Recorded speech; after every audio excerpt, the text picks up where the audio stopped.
My son handed me a folder at Sunday dinner and said, "Mom, we just want to make sure you're protected." I set down my fork. I looked at him. Then I looked at the folder. It had a blue cover with a little logo on it, some legal services company I'd never heard of. Inside was a durable power of attorney form. My name was already typed in. His name was typed in below mine. He just needed my signature. I picked up my fork again and kept eating. I want you to understand something before I tell you the rest of this story. My son Kevin is not a bad person at his core. I have to believe that. I carried him for 9 months. I sat with him through 2 broken arms, 1 broken heart in the 8th grade, and a college roommate situation that still gives me secondhand stress 20 years later. Kevin is my son and I love him. But love doesn't make you blind. Not if you've been paying attention. And I had been paying attention for about 4 months by the time that folder appeared on my dining room table. Let me back up. I'm 67 years old. I retired 3 years ago after 31 years as a high school English teacher in Asheville, North Carolina. I have a pension, a modest savings account, and a house I paid off in 2019. The house is a 3-bedroom Craftsman on a quiet street with a magnolia tree in the front yard that I planted myself the year my husband Paul passed. The magnolia is taller than the roofline now. I like that. After Paul died, I rearranged my life slowly and deliberately, the way you do when the person who anchored everything is suddenly gone. I joined a book club. I started walking every morning. I turned Paul's old office into a sewing room. I was fine. Not every day was fine, but I was fine in the way that matters. I was moving forward. Kevin is my younger child. My daughter Ansley lives in Portland and calls me every Sunday without fail. Kevin lives 20 minutes away. He has a wife named Rochelle and 2 kids I adore, a 10-year-old named Mia and a 7-year-old named Cooper. For most of their lives, Kevin and Rochelle and I had a good relationship. Sunday dinners, holiday gatherings, the kids spending the night sometimes in the summer. Things started to shift about 1.5 years ago. Kevin lost his business. He'd been running a home renovation company for 8 years, built it from nothing, and then a combination of a bad partnership and some contracts that fell through took the whole thing down. I won't go into every detail because it's his story to tell, and also because the details matter less than what happened next. What happened next was that Rochelle started coming to Sunday dinners differently, quieter, watching. There's a specific kind of watching that isn't curiosity. It's calculation. I know the difference because I spent 31 years in a classroom and I saw it on students who were looking for an angle, not an answer. I noticed, but I didn't say anything. Kevin was embarrassed about the business. He was working construction jobs in the meantime, and it was hard on his pride. I gave them some money. Not a lot, but enough to cover 2 months of mortgage while he got back on his feet. I didn't ask for it back. I didn't make it a thing. I just did it because that's what you do for your children. What I didn't expect was that the help would be seen as a map. The first time I heard the phrase cognitive decline in relation to myself was in October. Kevin said it carefully, gently, the way you say something you've been coached to say. We were sitting on my back porch after dinner, and he said, "Mom, I've been a little worried. You seem more forgetful lately. Do you think it might be worth getting evaluated?" I asked him what he was referring to. He mentioned that I'd told him the same story about my neighbor's dog twice in 1 week. He mentioned that I'd left a candle burning when I went to get the mail. I told him I repeat stories because sometimes they're worth repeating, and the candle was a tea light in a glass jar on a stone countertop, not a hazard. He nodded and said he understood. He said he wasn't trying to upset me. I said he hadn't upset me. But when he left, I sat in my kitchen for a long time, very still. I thought about the way Rochelle had been quiet at dinner. I thought about the questions she'd started asking. Casual questions, the kind that feel like conversation, but are actually inventory. How's the roof holding up? You mentioned the car's been in the shop a lot. Have you thought about whether the house is too much to maintain on your own? And I thought about something my friend Phyllis told me last year.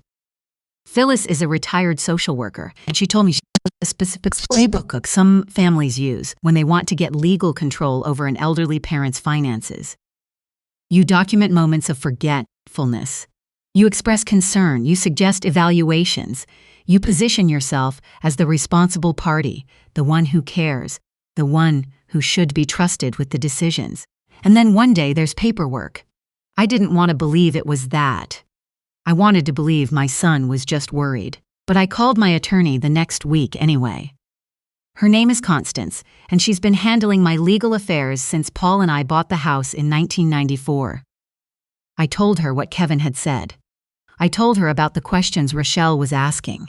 I told her about the way things had been feeling lately, like a tide was coming in, and I was standing on the beach pretending not to notice. Constance listened without interrupting. Then she said, "Sylvia, let's talk about your options." We talked for 2 hours. I'm going to tell you what I learned because I think you should know this. I think every woman over 60 should know this. A power of attorney is a legal document that gives another person authority to make decisions on your behalf, financial decisions, legal decisions, sometimes medical decisions. A durable power of attorney stays in effect even if you become incapacitated. In the wrong hands, it is not protection. It is a key. There are also legal instruments designed to protect you. A revocable living trust lets you transfer your assets into a trust you control during your lifetime, with clear instructions for what happens after you're gone. And it does not go through probate, which means it's much harder for anyone to contest or manipulate. You can be your own trustee. You can change it whenever you want. I also learned about a property title protection tool offered through my county. Essentially a monitoring system that sends me an alert anytime a document is filed against my property. I signed up for it the same week. I left Constance's office with a list of things to do, and I did every single one of them over the following 6 weeks, quietly and without telling anyone. I worked with Constance to establish a revocable living trust. I transferred my house and my investment accounts into it. I updated my beneficiary designations. I added Ansley as my successor trustee, not Kevin. I had myself evaluated by my physician, not because I wanted documentation, clean, dated, professional documentation that I was of sound mind and making every decision with full clarity. My doctor gave me a cognitive assessment. I scored in the top range for my age group. She gave me a written summary. I put it in a folder. I put the folder in my fireproof lockbox next to my trust documents and my will. I was ready. But here's the thing about being ready. You still have to wait. You still have to sit across the Thanksgiving table from your daughter-in-law and watch her ask Cooper if he'd like to live in a house with a pool one day. Watching you the whole time. You still have to smile when Kevin says he's been doing a lot of research and he really thinks it might be time to have the conversation. You still have to sleep in your own bed in your own house and remind yourself, some nights more than others, that you built this life and no one is going to dismantle it. Kevin called me on a Thursday in February. He said he wanted to bring the family for Sunday dinner. He said he had something he wanted to discuss. His voice had that careful quality again, measured like he'd practiced. I said, "Of course. Come at 5. I'll make the pot roast." I called Ansley afterward. She knew everything. I had told her in December, partly because she needed to know, and partly because I needed someone in my corner who could see the situation clearly from the outside. Ansley said, "Mom, do you want me to fly out?" I told her not yet. I told her to stay close to her phone on Sunday. Sunday came. I made the pot roast. I made the biscuits from scratch because Mia loves them, and none of what was about to happen was Mia's fault or Cooper's fault.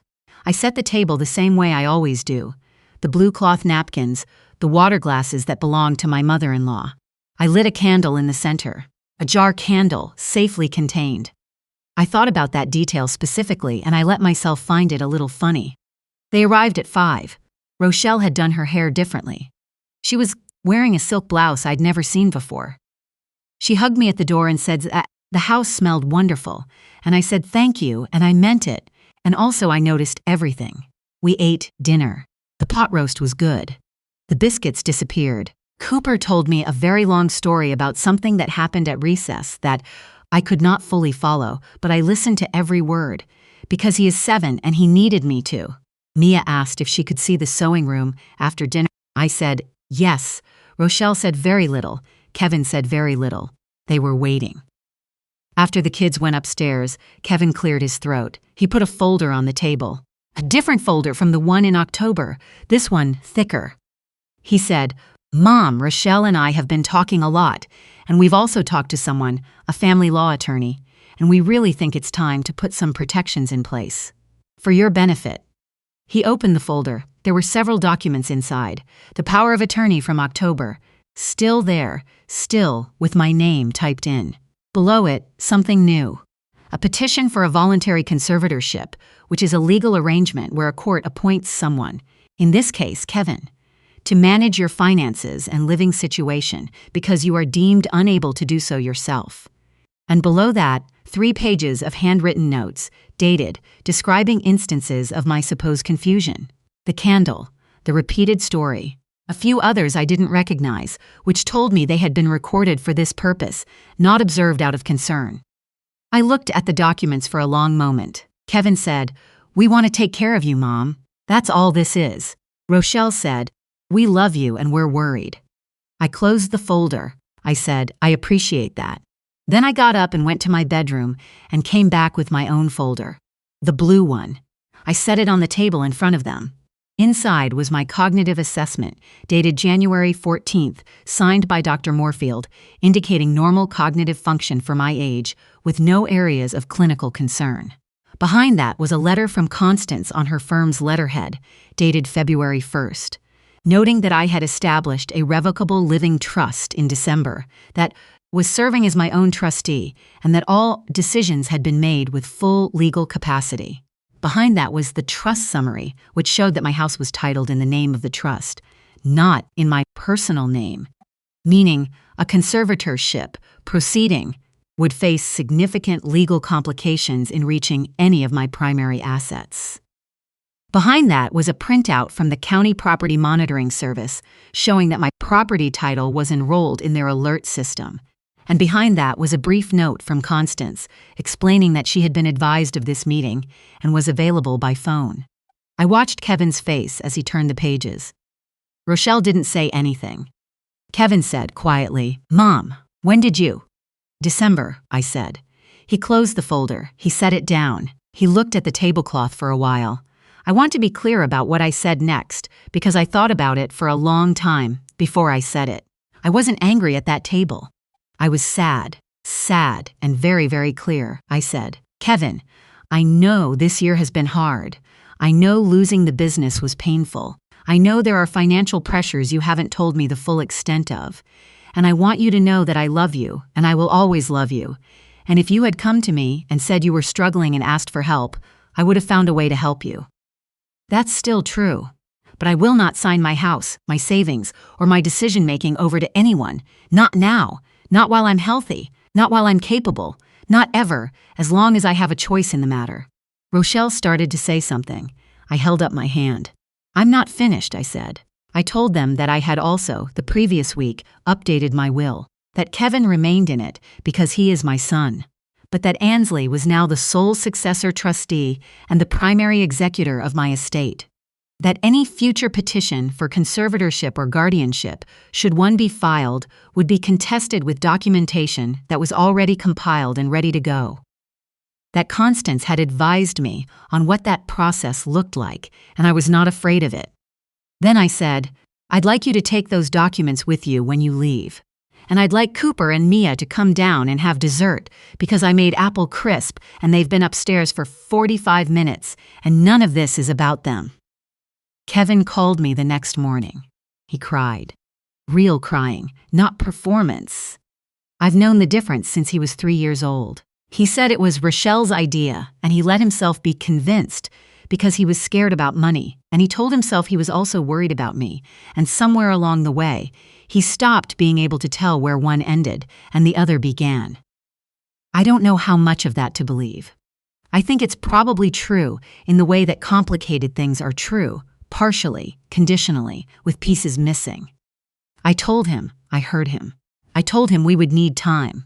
I told him the door was not closed, but it was not open the way it used to be, and that was his doing, not mine. Rochelle has not called. Ansley flew in the following weekend. We sat on the back porch and drank coffee, and she held my hand and didn't say much, and I didn't need her to. I'd been asked since then, by Phyllis, by a couple of women in my book club who I eventually told what I would have done if I hadn't been paying attention. If I hadn't had Constance. If I hadn't had the money to set up a trust or the wherewithal to make those calls in October. I don't have a clean answer to that. I think that's the point. I think a lot of women in my situation don't have a clean answer, and that's exactly what some people count on. What I can tell you is what I did have. I had a magnolia tree I planted myself. I had a house I paid off. I had 31 years of watching people try to use words to mean something other than what they said and learning to hear the difference. I had time. And I used it. The folder is still in my lockbox. The trust is still in place. The property alert is still active. And on Sunday mornings, I sit on my back porch with my coffee and I look at the yard and it is mine, documented, protected, and mine. And that is not a small thing. It is, in fact, the whole thing.